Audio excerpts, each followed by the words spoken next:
Hey, everybody. Welcome to ICR.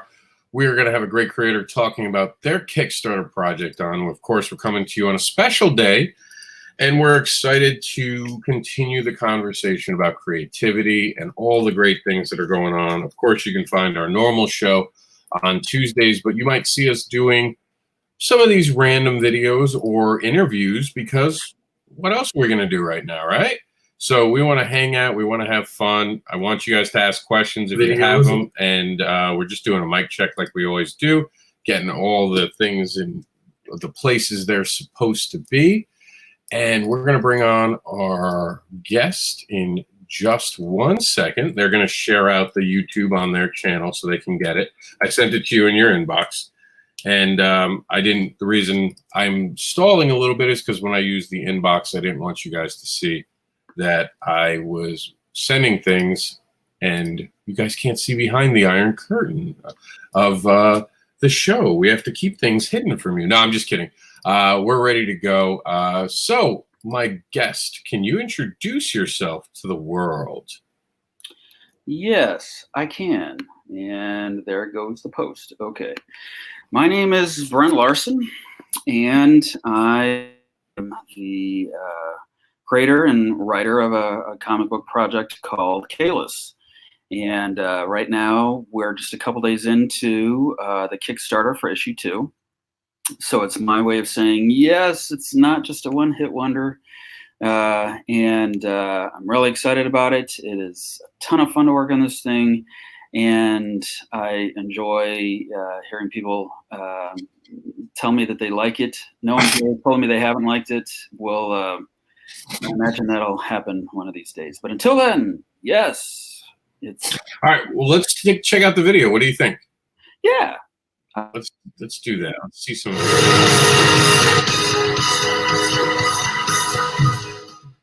Hi, everybody. My name is Brent T. Larson, and I am excited to announce the launch of issue 2 of my creator-owned comic book published by Silverline Comics called KAYLESS. And it's the follow-up to the wildly successful first issue that we launched last year. And the story is best described as kind of a sci-fi government conspiracy kind of story, kind of like the X-Files, except without all of that moving picture nonsense. Oh. Anders, who last we saw, was falling from the sky and then trying to debrief with the government about the mysterious KAYLESS project. This time, we're going to get to see a lot more of who he is and what he wants. Plus, we'll get to see him throw down with a bunch of Hell's Angels, which I know all of us have wanted to do from time to time. Also, the terrorists get to hatch their evil plot. And for those of you who live in Anaheim, California, I apologize to you in advance. Again, the art is by Lewis and Leandro, and it's beautiful. Can't wait to show it to you. And for those of you who were mad at me last year for some reason and didn't want to get the first issue, you'll get a chance to get the first one as well as the second. And I'll end with this. Several of you have said, Brent, you've set up a lot of questions in the first issue. Do you know the answer to these questions, or are you making all of this up? And my answer is, yes, I do. And yes, I am. So I hope you check it out.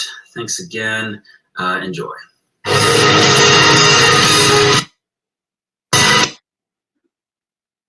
That Silverline ending is so loud. And the beginning is as well. Yeah, I'm like, Silverline coming at you. I know, like, wake up. Hey, I'm talking to you. Yes, you, Silverline. So now, hook us up with the insight. How did this begin? How did this project start? Well, it started, I would say, okay, so let me go back much further than your question actually covers. I am a screenwriter. I work in a lot of short films. A lot of them have been produced, and I love that job. I work with a group called Crew, and I've made a lot of films for them. But a couple of things I started to notice over the last, I want to say 10 years or so, and that was, for one, I was interested in telling stories that I probably wouldn't get a chance to do in screenplay format, for one, because they would be so incredibly expensive. And during that time, I got the idea of what it would be like. I love the Superman story. I love the Fantastic Four story of people getting powers. And what does that mean? And what would you do if you got powers? And a lot of comic book stories, I'd say most of them, are about people who have the idea of strapping on a cape and going off and doing really things cool, and things eventually shake out very nicely. But what would happen if, say, one of us, normal humans, found themselves on another planet with mysterious powers, and we said, okay, well, let's try to do some good things. Why would we do that? Why would we do good things? And why would we assume that everything would turn out well? And so this started to get my head percolating.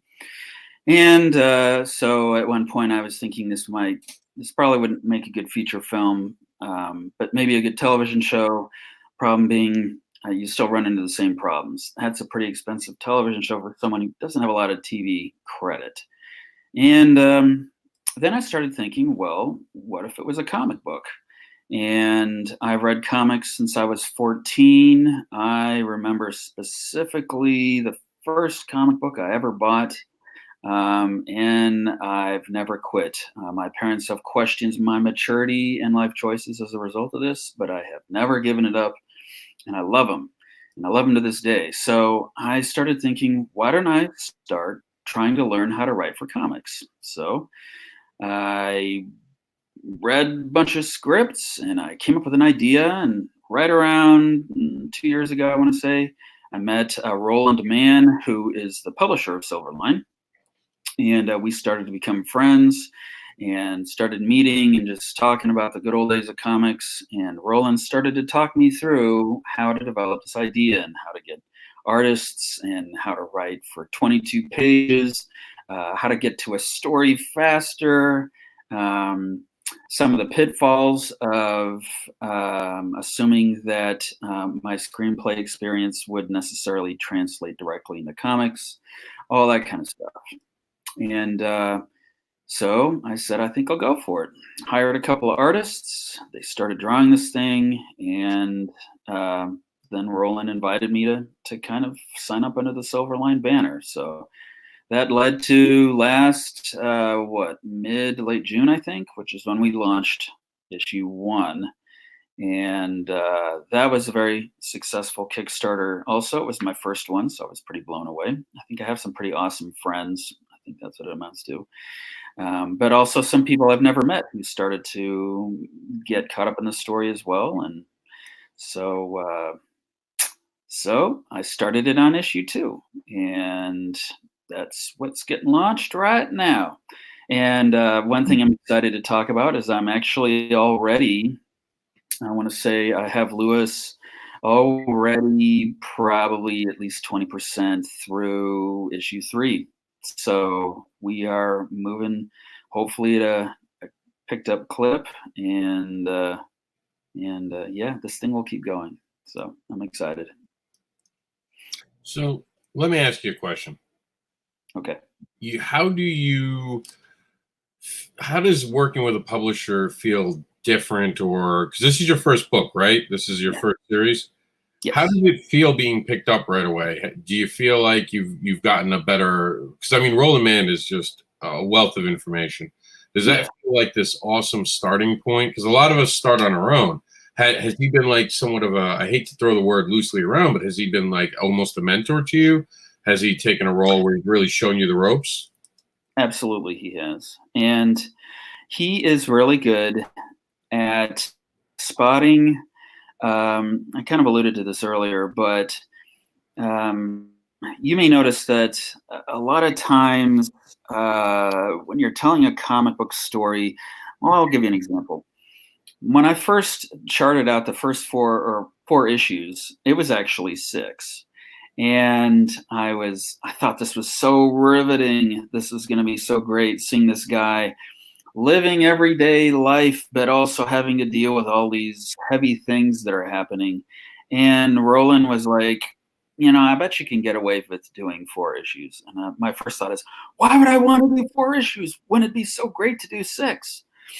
But when I started actually looking back at my scripts, I started noticing that I was telling a story that was repeating a lot of the same information, partly because I think I just love the sound of my own voice, even when it's written, but also because I was assuming this would go faster and people would want to see more of the nuance of who this guy was. And Roland was just kind of like, I don't think we're going to have the time for that.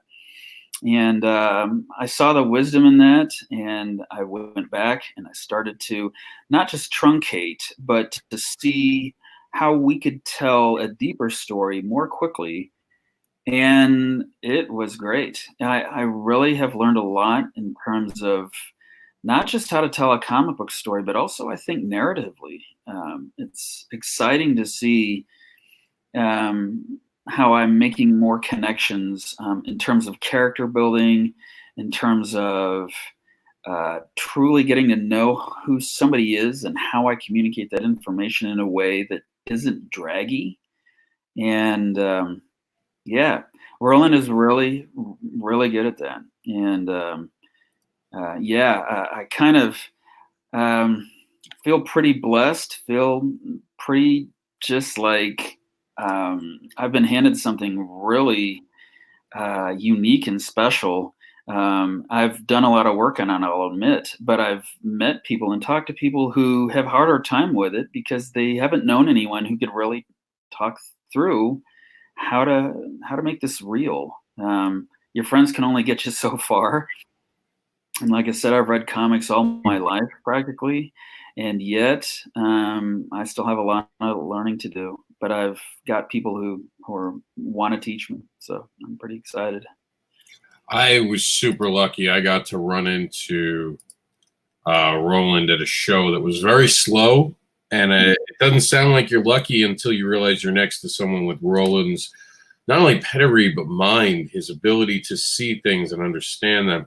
And every ounce of advice he gave me, I locked away. I took a lot of it. I don't think there was much I didn't take as far as advice went. I just shut up and I listened. And I think having someone like that is so awesome. Now, also speaking of awesome, what a good segue this is to talk about your artist.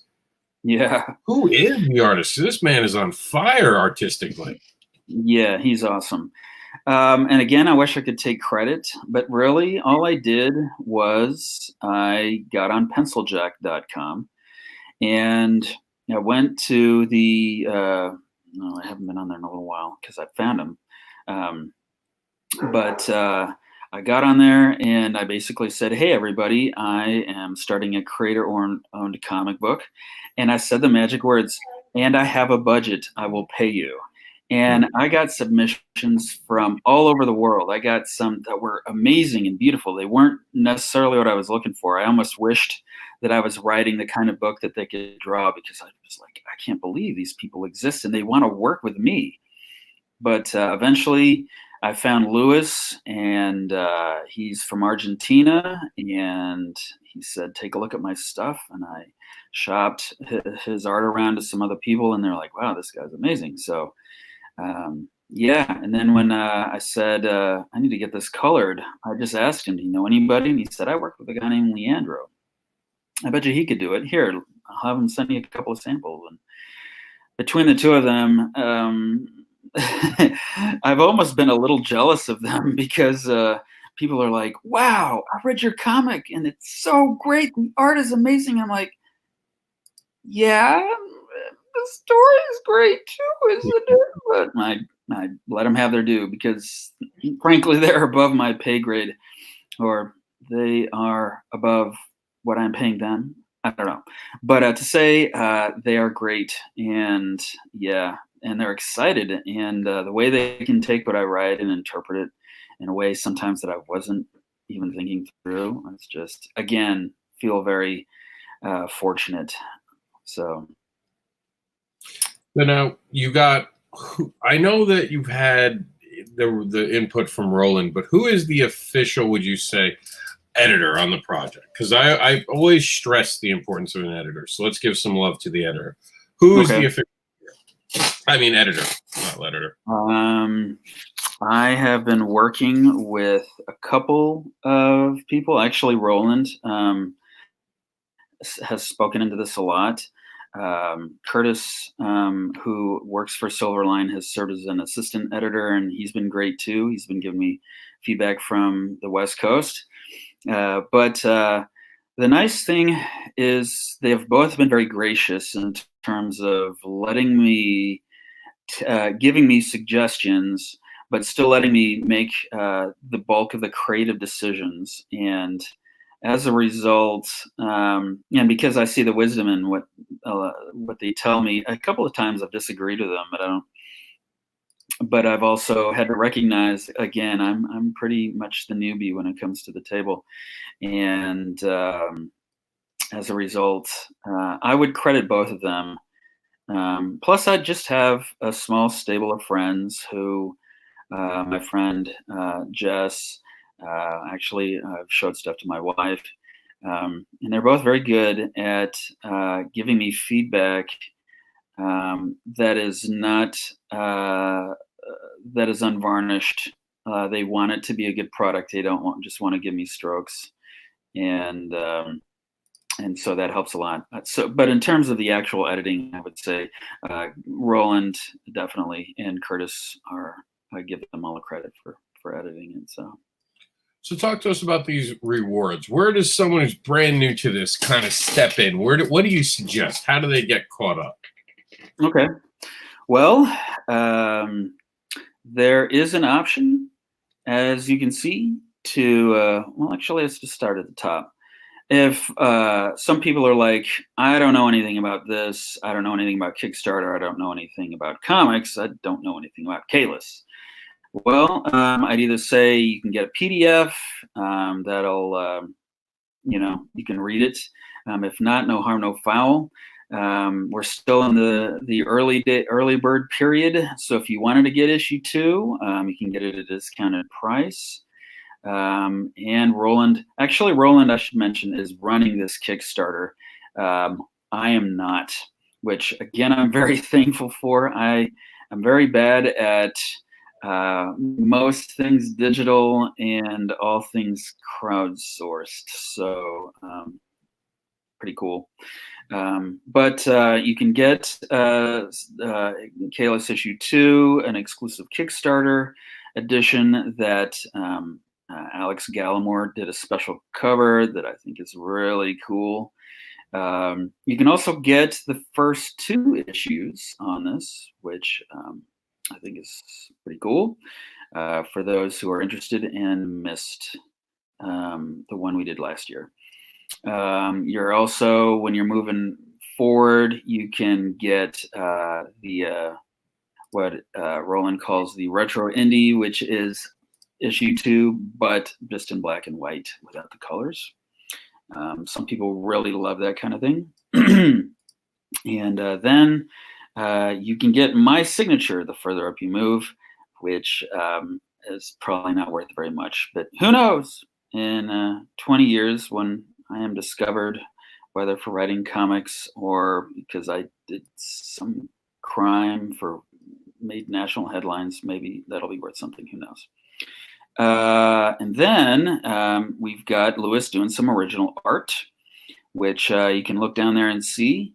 That's pretty exciting. I've had everyone who I talked to who got their original art is already talking about wanting to do it again. So that's cool. You can get some original art the further down you move, and which is funny because I don't even have this. I have the PDFs, but I don't have it in Lewis's nifty pencils. So, yeah, just a lot of options for that. You can also get the original art from Alex's Kickstarter cover, which again, I just think looks pretty sweet. So that's largely what you can get. So now, what is the future? You just said this is going to be 4 issues. Are you already moving on as a writer? We have this ability to quickly move on to other projects while the art's being rendered. Are you in the midst of maybe coming up with something new for the audience? Well, that is a great question. And I'll say this. This is a 4-issue series.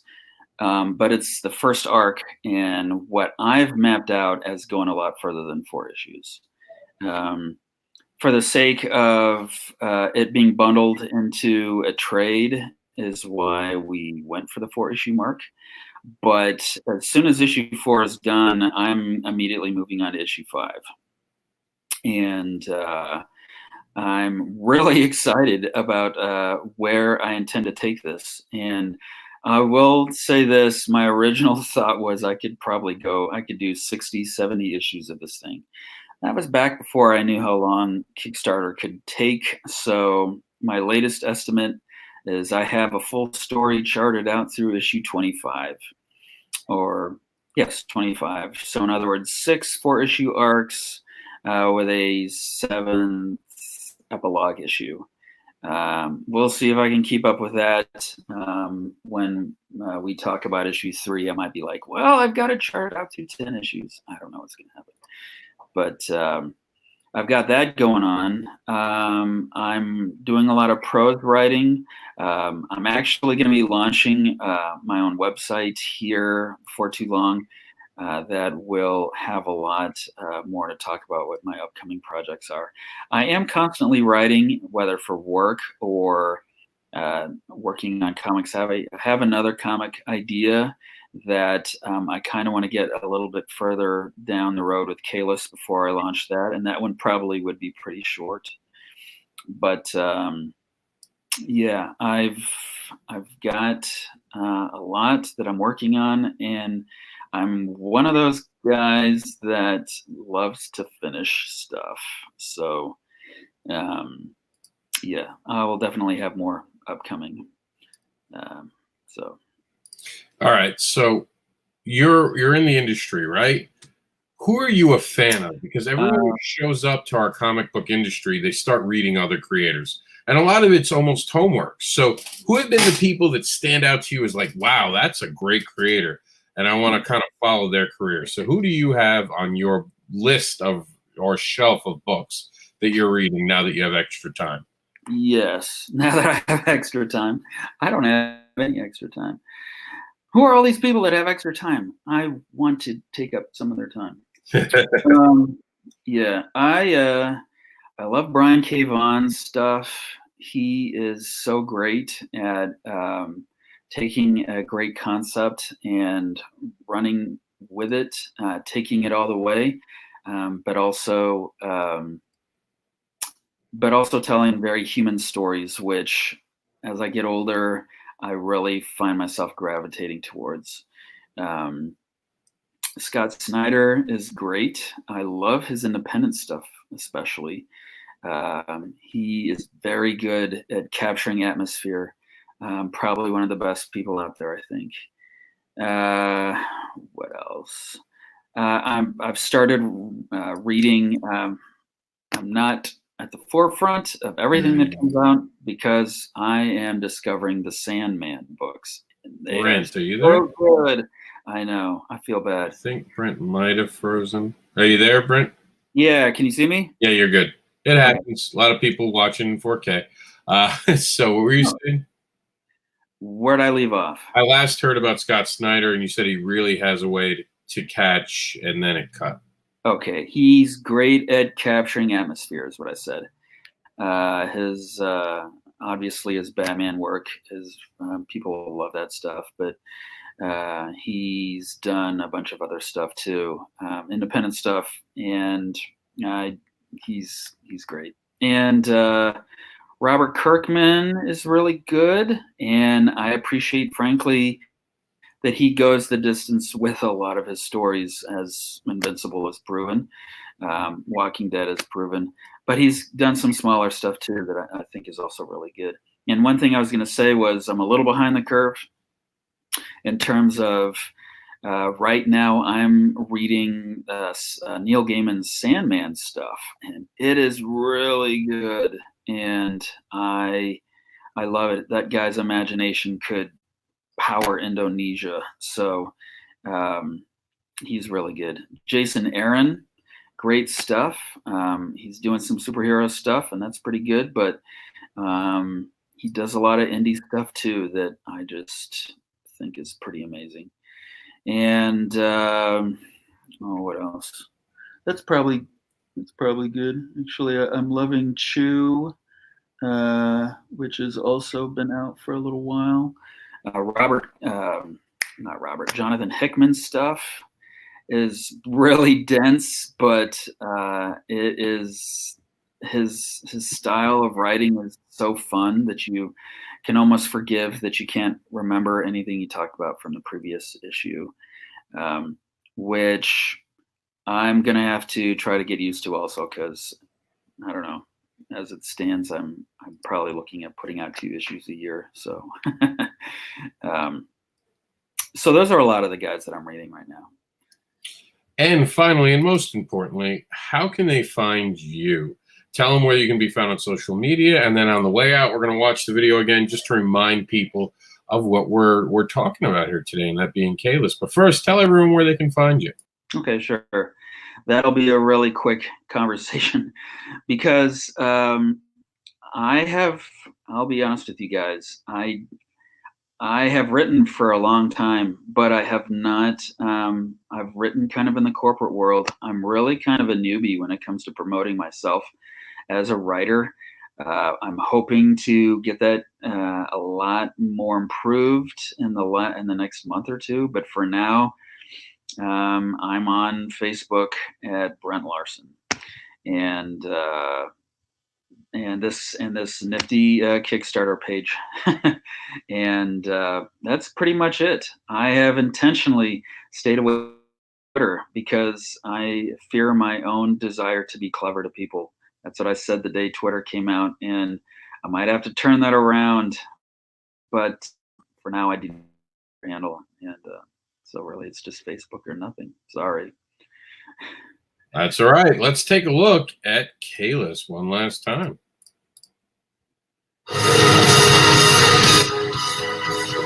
Silverline. Hi, everybody. My name is Brent T. Larson, and I have to announce the launch of issue 2 of my creator-owned comic book published by Silverline Comics called KAYLESS. And it's the follow-up to the wildly successful first issue that we launched last year. And the story is best described as kind of a sci-fi government conspiracy kind of story, kind of like the X-Files, except without all of that moving picture nonsense and all the monologuing. We're going to stick with our hero, Scott Anders, who last we saw was falling from the sky and then trying to debrief with the government about the mysterious KAYLESS project. This time, we're going to get to see a lot more of who he is and what he wants. Plus, we'll get to see him throw down with a bunch of Hell's Angels, which I know all of us have wanted to do from time to time. Also, the terrorists get to hatch their evil plot. And for those of you who live in Anaheim, California, I apologize to you in advance. Again, the art is by Louis and Leandro, and it's beautiful. I can't wait to show it to you.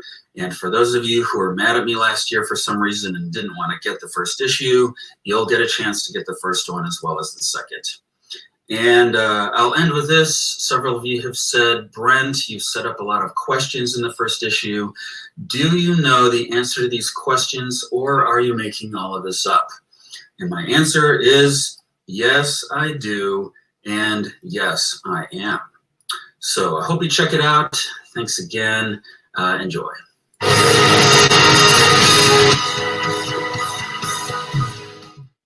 See what I mean?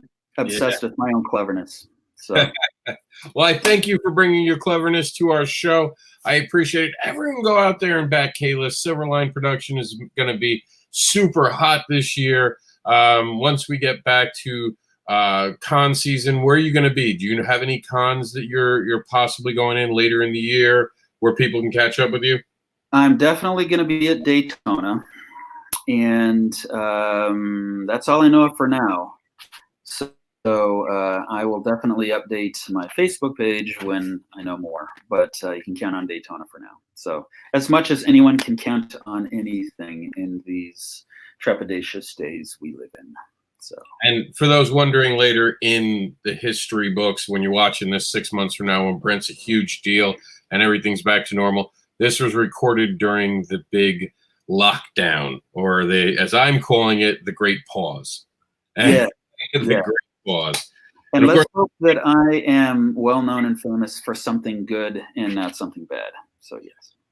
Brent was discovered to have 1 million rolls of toilet paper at his house on March 31st. Yeah, yeah, it's true. Oh, can you imagine that dude to be dead in 3 minutes? Why they got all the guns. All right, guys, thanks for tuning in. We'll see you next week for ICR. Thanks.